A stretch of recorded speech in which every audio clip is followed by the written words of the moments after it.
നമ്മുടെ ഞണ്ട് കറി നല്ലോണം റെഡിയായി. ഇതാണ് പെഞ്ഞണ്ട്.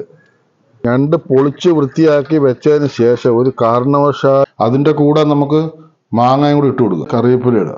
ഹലോ, നമസ്കാരം. ഞാൻ ക്രിസ്റ്റഫർ മുക്കാട്. കുറെ നല്ല ഞണ്ട് കിട്ടിയിട്ടുണ്ട്. ഇന്ന് കറി വെക്കാനുള്ള പരിപാടിയിലാണ്. ഇതില് വലിയ പ്രശ്നക്കാരാണ്.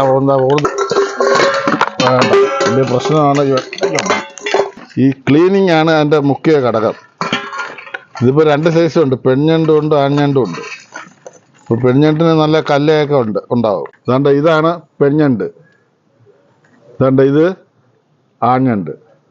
ഈ ഞണ്ടെന്ന് പറഞ്ഞാൽ സാധാരണ നമ്മൾ കയറ്റി അയക്കുന്ന ഞണ്ട 300 ഗ്രാമിന് താഴെയാണെങ്കിൽ മാത്രമേ നമുക്ക് മാർക്കറ്റുകളിൽ കിട്ടുള്ളൂ. ഇത് ജീവനോട് തന്നെ വിദേശത്ത് കയറിപ്പോകുന്ന ഞണ്ടുകളാണ്. ഇത് 300 ഗ്രാമിന് താഴെ ആകുമ്പോൾ ബ്രോക്കൺ എന്നൊക്കെ പറയും. നല്ലോണം വൃത്തിയായിട്ട് കഴുകുന്ന എന്ന് പറഞ്ഞാൽ നമ്മൾ പൊളിച്ചതിന് ശേഷം കഴുകിയാൽ മൊത്തം ഇത് കരന്നു പോകും. പിന്നെ ഇതിൻ്റെ കാല് നമ്മൾ നോക്കി വേണം ഇത് പൊട്ടിച്ചെടുക്കാനായിട്ട്. കാരണം കടിച്ചു കഴിഞ്ഞാൽ പിന്നെ ഈ കടി ഒരു കാരണവശാലും വിടത്തില്ല, നമ്മുടെ വിരലുമായിട്ടേ പോകത്തുള്ളൂ. അതുകൊണ്ട് സൂക്ഷിച്ചു വേണം. അതാണ് തന്നെ ഇത് ഇങ്ങനെ എടുത്തതിന് ശേഷം മാത്രമേ നമ്മൾ കണ്ട. ഇതാണ് ഇതിൻ്റെ കാല് അഴിക്കുന്നത്. അല്ലാതെ നമ്മൾ ഈ കെട്ടൊക്കെ അങ്ങോട്ട് അഴിച്ചിട്ട് അങ്ങനെ വിട്ട് വരുന്നാൽ പിന്നെ തീർന്ന് നമുക്ക് ഒന്നും ചെയ്യാൻ പറ്റത്തില്ല. അവിടെ ആ കാല് നല്ലോണം മടക്കി കെട്ടിവെച്ചിരുന്നതായി. അത് ക്ലീൻ ചെയ്തെടുക്കാൻ നമ്മൾ ഈ ഞണ്ട് പൊളിക്കുന്നതിന് മുമ്പ് തന്നെ നല്ല വൃത്തിയായിട്ട് ക്ലീൻ ചെയ്യണം. സാധാരണ തോട് ഇറക്കാറില്ല, തോടോടുകൂടി ആണെങ്കിൽ പോലും നല്ല വൃത്തിയായിട്ട് കഴുകണം. കാരണം കഴുകുന്നതെന്ന് പറഞ്ഞാൽ ഈ ഞണ്ട് പൊളിച്ച് വൃത്തിയാക്കി വെച്ചതിന് ശേഷം ഒരു കാരണവശാലും നമ്മൾ കഴുകാൻ പാടില്ല. കഴുകി കഴിഞ്ഞാൽ ഇതിൻ്റെ എല്ലാ മാംസവും വെള്ളത്തിൽ കരഞ്ഞു പോകും. എത്ര പ്രാവശ്യം കഴുകുന്നുവോ അത് ഇങ്ങനെ കരഞ്ഞു പോയിക്കൊണ്ടേയിരിക്കും. പിന്നെ ആ ഞണ്ട് കറി കൊണ്ട് ഒരു ഗുണവുമില്ല. അപ്പോൾ അതുകൊണ്ട് ഏറ്റവും കൂടുതൽ ശ്രദ്ധിക്കേണ്ടത് അരപ്പ് വരെ റെഡിയാക്കി വെച്ചതിന് ശേഷം മാത്രമേ ഈ ഞണ്ട് പൊളിച്ചെടുക്കാവുള്ളൂ.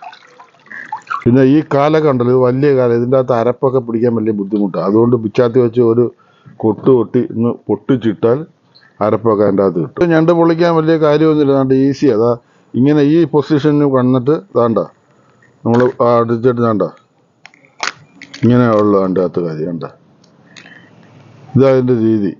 വലിയ കാര്യമില്ല. ആ ഒരു പിടുത്തം ഉണ്ടല്ലോ, ആ കോർണർ അതിങ്ങനെ പിടിച്ച് കഴിഞ്ഞാൽ പിന്നെ അത്യാവശ്യം ഒന്ന് ക്ലീൻ ചെയ്ത് ഒക്കെ എടുത്താൽ മതി. പൊളിച്ചതിന് ശേഷം ഇത് ഞണ്ടിൻ്റെ പൂഞ്ഞയാണ്. ഈ പൂഞ്ഞൊന്നും നമ്മൾ കറിയിൽ ഉപയോഗിക്കാറില്ല. അപ്പോൾ അതിന് ശേഷം ഈ പൂഞ്ഞയും ഇങ്ങനെ ഇതെല്ലാം കൂടി കട്ട് ചെയ്ത് ഒന്ന് കളയണം. ഇതൊക്കെ നമുക്ക് ആവശ്യമുള്ളതല്ല. അപ്പം ഇതെല്ലാം ഒന്ന് കട്ട് ചെയ്ത് പൂഞ്ഞ് ഇത് കട്ട് ചെയ്ത് കളഞ്ഞ് ഇങ്ങനെ ഒന്ന് ക്ലീൻ ചെയ്തെടുക്കണം. ഇത്രയേ ഉള്ളൂ. പിന്നെ കാലിൻ്റെ കാര്യത്തിൽ ഇതാണ് ഇച്ചിരി കാല് നിർത്തി എടുക്കുകയാണ്. ഇതാണ് ഇതിൻ്റെ രീതി. പിന്നെ ഇതിൻ്റെ ബാക്ക് സൈഡ് ഇങ്ങനെ കൈ കൊണ്ട് എടുത്ത് കളഞ്ഞാൽ പിന്നെ എന്തെങ്കിലും അഴുക്കുണ്ടെങ്കിൽ സ്വല്പം ഒന്ന് തുടച്ച് കളഞ്ഞ് വൃത്തിയാക്കിയൊക്കെ എടുത്താൽ മതി.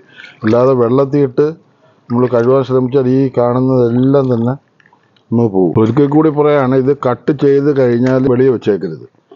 കാരണം വെള്ളമായി പോകും, കരന്നു പോകും. പിന്നെ അതിൻ്റെ ഒരു മാംസം പോലും കാണത്തില്ല. അപ്പോൾ ഇതാണ് അതിൻ്റെ ക്ലീനിങ് രീതി. നമ്മുടെ ഞണ്ട് കറിയുടെ അരപ്പിന് വേണ്ടി ഒരു തേങ്ങയുടെ പകുതി നമ്മൾ എടുത്തിട്ടുണ്ട്.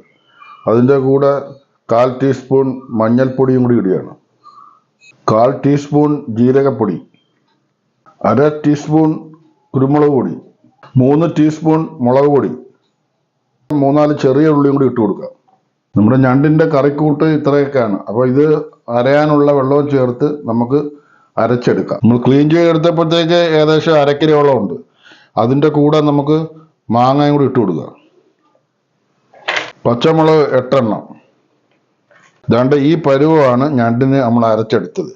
അപ്പോൾ ഇതാണ് മീൻകറിക്ക് നമ്മൾ അരയ്ക്കുന്ന പോലെ ഒന്നും ഒരുപാട് ലൂസ് ആക്കേണ്ട കാര്യമില്ല. ഈ പരുവായിരിക്കണം. ആവശ്യത്തിന് വെള്ളവും ചേർത്ത് നമുക്ക് തയ്യാറാക്കാം. നമുക്ക് ആവശ്യത്തിന് ഉപ്പിടാം. ഉപ്പ് കൂടുതൽ വേണ്ട കാര്യമില്ല. കാരണം ഈ ഞണ്ടിന് കൊഞ്ച്, കണവ, കക്കയൊക്കെ ഒരു ഉപ്പിൻ്റെ മയം ഉള്ളതാണ്. ആവശ്യത്തിന് കറിവേപ്പില ഇടാം. എല്ലാ ചേരുവയും ചേർത്ത് ഈ പരുവത്തിലായിരിക്കണം ഗ്രേവി വരേണ്ടത്. കാരണം ഇനി വേവും തോറും ഈ ഞണ്ടിൽ നിന്നും കൂടി വെള്ളം വരും. അപ്പോൾ ഈ പരുവായിരിക്കും. മാങ്ങായും എല്ലാം ഉണ്ട്. നമുക്ക് മൂടി വെച്ച് വേവിക്കാം.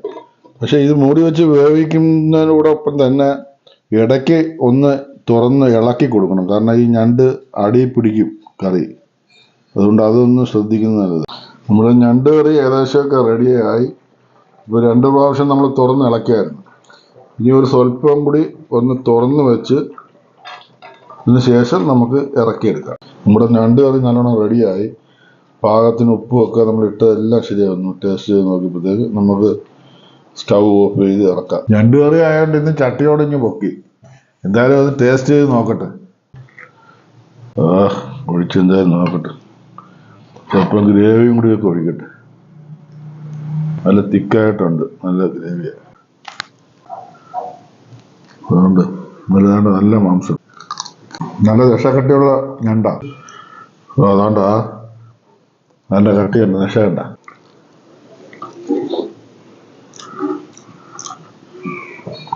കറിക്ക് ആവശ്യത്തിനുള്ള ഉപ്പും നല്ല പച്ചമുളകിൻ്റെ നല്ല എരിയും പിന്നെ നമ്മുടെ ജീരകം ചേർത്തതുകൊണ്ട് നല്ല സ്മെല്ലും ഉണ്ട് പ്രത്യേകം. എല്ലാം കൊണ്ടും നല്ല അടിപൊളിയാണ്. മാങ്ങയുടെ ഒരു പ്രത്യേക പുളിയൊക്കെ ഉണ്ട്. അപ്പോൾ ഇതെല്ലാവരും ഒന്ന് ട്രൈ ചെയ്യണം. നല്ല ഈസി ആയിട്ട് വെക്കാവുന്ന ഒരു കറിയാണ്. നല്ല ടേസ്റ്റിയാണ്. ചീനിയുടെ കൂടെയോ ചോറിൻ്റെ കൂടെയോ കഴിച്ചാൽ നല്ല ഓക്കെ. അപ്പോൾ എല്ലാവർക്കും ബൈ.